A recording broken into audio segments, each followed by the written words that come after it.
प्यारे बच्चों, आज हम लोग व्यावहारिक व्याकरण के अंतर्गत आने वाले अलंकार का अध्ययन करेंगे। जैसा कि हम लोग पहले ही पढ़ चुके हैं, अलंकार के मुख्यतः दो भेद होते हैं। पहला है शब्दालंकार।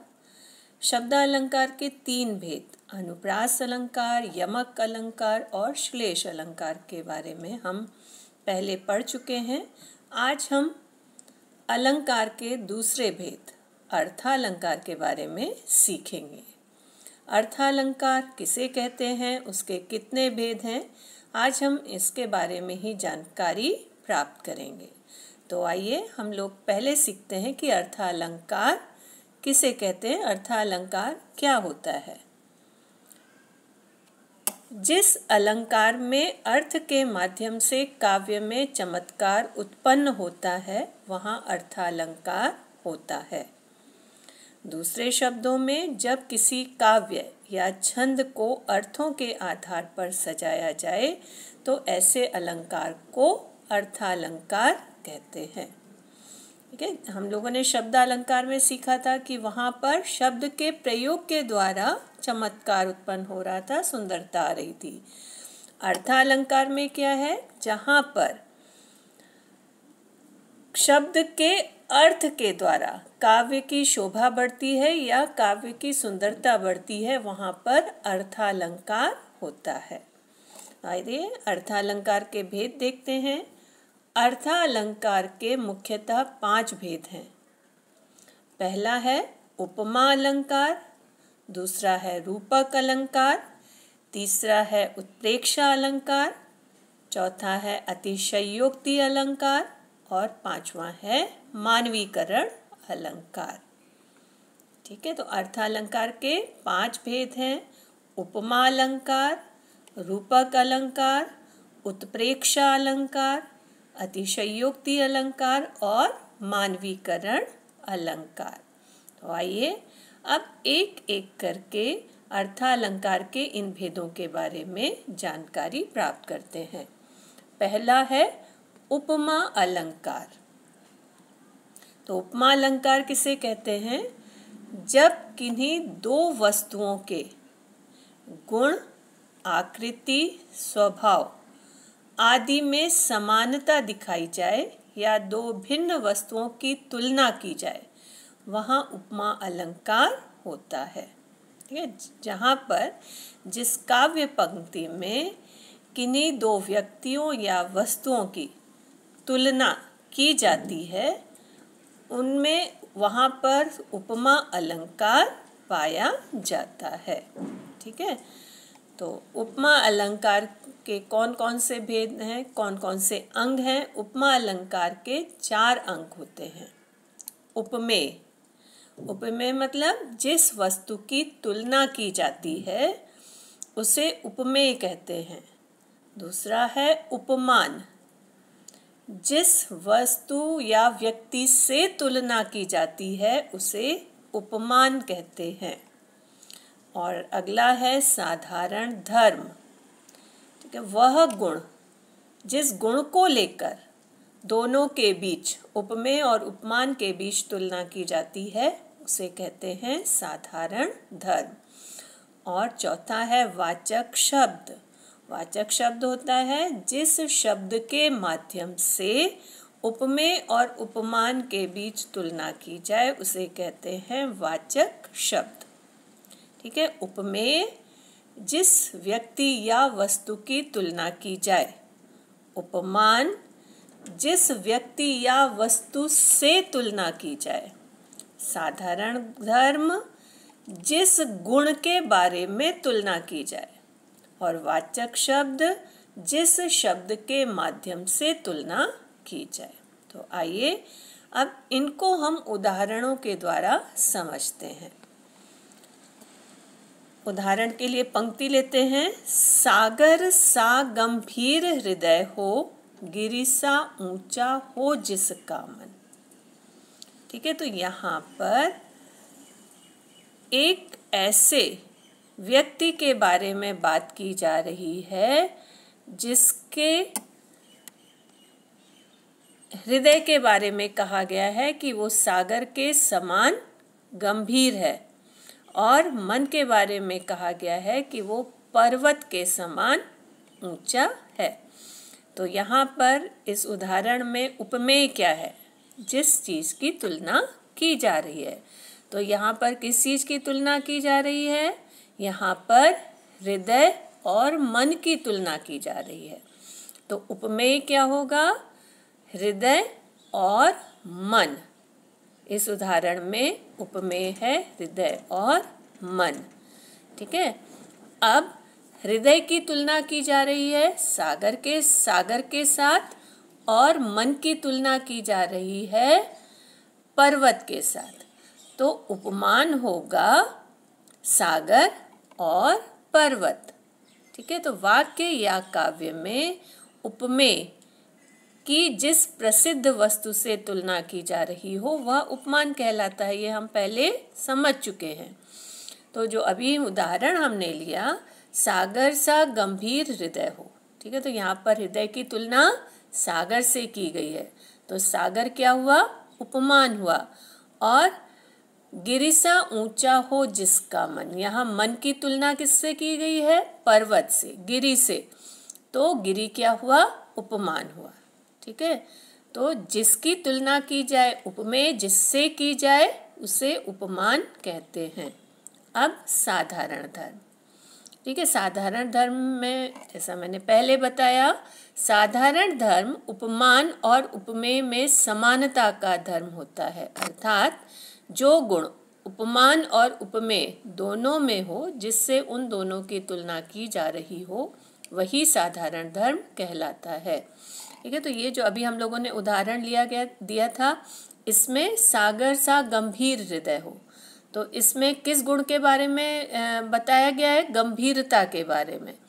और दूसरा है गिरि सा ऊंचा हो जिसका मन। यहाँ पर किस चीज के बारे में बताया गया है? ऊंचा के बारे में। ऊंचा शब्द को लेकर के तुलना की गई है।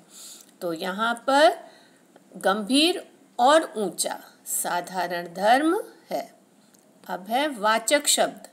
ठीक है। तो वाचक शब्द वह शब्द होता है जिसके द्वारा उपमेय और उपमान में समानता दर्शाई जाती है।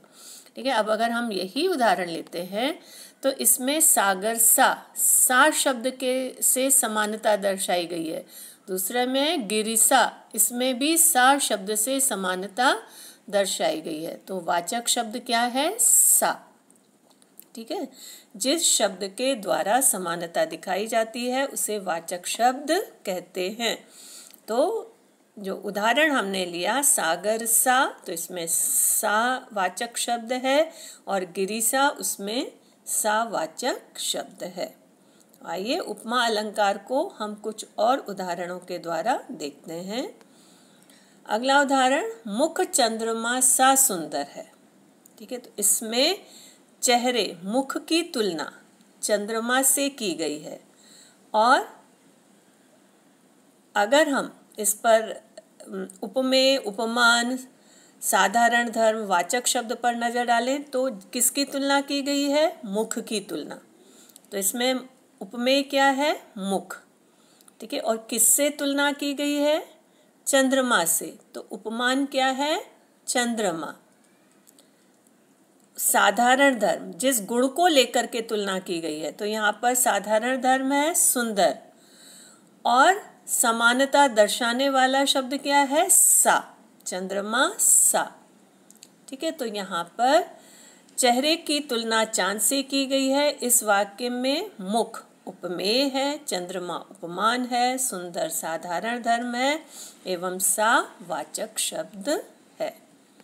आइए एक और कुछ उदाहरण देखते हैं। पीपर पात सरिस मन डोला। ठीक है। यहाँ पर मनुष्य के मन की तुलना पीपल के पत्ते से की गई है। पीपल पेड़ के लिए इस्तेमाल किया गया है। पात पत्ता। ठीक है। मनुष्य का मन पीपल के पत्ते के समान डोला। ठीक है। तो यहाँ पर मनुष्य के मन की तुलना की गई है। तो उपमेय है मन। ठीक है। और उपमान है पीपल का पत्ता, पीपर पात, ठीक है। और यहाँ पर साधारण धर्म है डोला और वाचक शब्द है सरिस। सरिस का अर्थ होता है समान। अगला उदाहरण देखते हैं। मुख बाल रवि सम लाल होकर ज्वाला सा हुआ बाधित। यहाँ पर छोटे बच्चे के मुख की तुलना चमकते हुए सूरज के लाल रंग से की गई है, ठीक है। मुख बाल रवि सम लाल होकर ज्वाला सा हुआ बाधित। तो यहाँ पर भी छोटे बच्चे के मुख की तुलना सूरज के लाल रंग से की गई है। तो यहाँ पर भी दो चीज़ों के बीच में तुलना की गई है, तो ये भी उपमा अलंकार का उदाहरण हुआ। एक और उदाहरण देखते हैं। हाय फूल सी कोमल बच्ची हुई राख की थी ढेरी। तो यहाँ पर बच्ची की तुलना फूल से की गई है और किस गुण को लेकर के की गई है? कोमलता को लेकर के की गई है, ठीक है। तो यहाँ पर भी बच्ची की तुलना फूल से की गई है।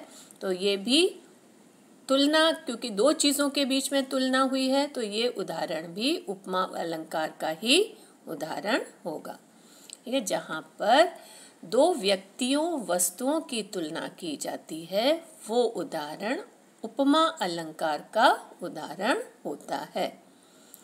अगला अलंकार है रूपक अलंकार। तो रूपक अलंकार किसे कहते हैं? जब गुण की अत्यंत समानता के कारण उपमेय को ही उपमान बता दिया जाए, यानी उपमेय और उपमान में अभिव्यक्ति दर्शाई जाए, तब वह रूपक अलंकार कहलाता है। दूसरे शब्दों में रूपक अलंकार में उपमान और उपमेय में अंतर नहीं दिखाई पड़ता, ठीक है। तो जहाँ पर उपमेय और उपमान जिससे तुलना की जाती है, उपमेय और उपमान, उनके बीच में उनके गुणों में इतनी समानता हो जाती है कि वहाँ पर उन दोनों के बीच में कोई अंतर नहीं दिखाई देता, तो वहाँ पर रूपक अलंकार होता है। आइए इसे उदाहरण के द्वारा देखते हैं। पायो जी मैंने राम रतन धन पायो। तो यहाँ पर राम रतन को ही धन बता दिया गया है, ठीक है। राम रतन को ही सच्चा धन कहा गया है। उन दोनों के बीच में तुलना नहीं की गई है, राम रतन को ही धन बता दिया गया है। तो ये यहाँ पर होगा रूपक अलंकार, ठीक है। जब किसी एक चीज को दूसरे के रूप में ही मान लिया जाए, दूसरे का रूप ही समझ लिया जाए, तो वहाँ पर रूपक अलंकार होता है। एक और उदाहरण देखते हैं। चरण कमल बंदौ हरिराही। हरिराई, यहाँ पर ईश्वर के चरण को, भगवान विष्णु के चरणों को कमल मान लिया गया है, ठीक है। यहाँ पर चरण और कमल के बीच में तुलना नहीं की गई है, ठीक है। चरण, भगवान के चरण कमल के समान है ऐसा नहीं कहा गया है। यहाँ पर भगवान के चरणों को ही कमल का फूल बता दिया गया है, ठीक है। तो कमल के यहाँ पर क्योंकि दोनों में, चरणों में और कमलों में इतनी अधिक समानता दर्शाई गई है कि उसे, जो हरि के चरण है, उसे कमल का ही रूप मान लिया गया है। तो यहाँ पर रूपक अलंकार होगा। एक और उदाहरण देखते हैं। मैया मैं तो चंद्र खिलौना ले हूँ। यहाँ पर चांद को ही खिलौना कह दिया गया है, ठीक है। यहाँ पर बच्चा जिद कर रहा है कि मैया मुझे चंद्र खिलौना चाहिए, ठीक है। तो यहाँ पर चांद को खिलौने का रूप दे दिया गया है, तो ये क्या होगा? रूपक अलंकार होगा, ठीक है। तो जब दो व्यक्तियों वस्तुओं के बीच में तुलना की जाती है तो उपमा अलंकार होता है, लेकिन जब गुणों में, दो व्यक्तियों, दो वस्तुओं के गुणों में बहुत अधिक समानता हो जाती है, दोनों को एक ही समझ लिया जाता है, एक ही रूप प्रदान कर दिया जाता है, तो वहाँ पर रूपक अलंकार होता है। अगला है उत्प्रेक्षा अलंकार। उत्प्रेक्षा अलंकार में क्या होता है? जब समानता होने के कारण उपमेय में उपमान के होने की कल्पना की जाए या संभावना हो, तब वहाँ उत्प्रेक्षा अलंकार होता है। यदि पंक्ति में मनु, जनु, जनहु, जानो, मानहु, मानो, निश्चय, ईव, ज्यों आदि शब्द आते हैं तो वहाँ उत्प्रेक्षा अलंकार होता है। ठीक है, तो जब उपमेय और उपमान में समानता होने के कारण उपमेय में उपमान होने की कल्पना कर ली जाए, वहाँ संभावना व्यक्त की जाए, तो वहाँ पर उत्प्रेक्षा अलंकार होता है। और उत्प्रेक्षा अलंकार को पहचानने का एक अच्छा तरीका ये है कि यहाँ पर काव्य पंक्ति में कुछ शब्दों का प्रयोग किया जाता है। वो शब्द होते हैं मनु, कल्पना करने के लिए। मनु मतलब मानना, मानो, जनु, जनहु, जानो, मानहु, मानो, निश्चय, ईव, ज्यों। इस तरीके के शब्दों का प्रयोग अगर हमें कविता की पंक्तियों में नजर आता है तो हमें समझ लेना चाहिए कि वहाँ पर उत्प्रेक्षा अलंकार होता है। तो आइए उदाहरण के द्वारा देखते हैं। ले चला साथ मैं तुझे कनक, ज्यों भिक्षुक लेकर स्वर्ण।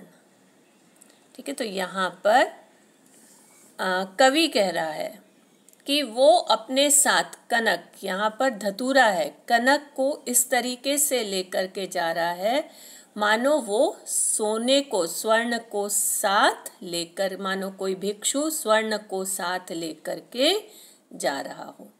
ठीक है, तो यहाँ पर धतूरे में स्वर्ण के होने की कल्पना की गई है और उसके लिए ये पंक्ति में ज्यों शब्द का प्रयोग भी किया गया है।